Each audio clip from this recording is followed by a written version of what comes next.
অনিরুদ্ধ সরল সাধারণ একজন যুবক। সে সকলের সাথে মিলেমিশে বাস করতে চায়।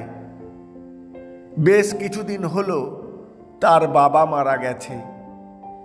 সে এখন মায়ের সাথে একরকম সুখে শান্তিতেই বাস করতে থাকে, যদিও তাদের আর্থিক অবস্থা এখন আর আগের মতো নয়। একসময় তার পূর্বপুরুষদের আর্থিক অবস্থা খুব ভালো ছিল। বহু লোক তাদের দ্বারা উপকৃত হয়েছে। এখনো মানুষের বিপদে আপদে সে সবসময় তাদের পাশে থাকে। হঠাৎ করে তার মা অসুস্থ হয়ে পড়ে। তাকে হাসপাতালে ভর্তি করতে হয়।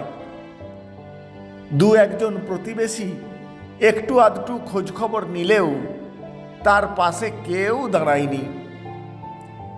অনিরুদ্ধদের আর্থিক অবস্থার কথা চিন্তা করে আত্মীয় স্বজনরাও তেমন কোনো পাত্তা দেয়নি।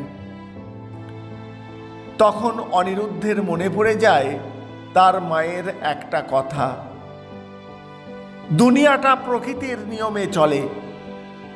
মানুষ শীতকালে যে সূর্যটির জন্য অপেক্ষা করে, গ্রীষ্মকালে মানুষ সেই সূর্যটিকেই তিরস্কার করে।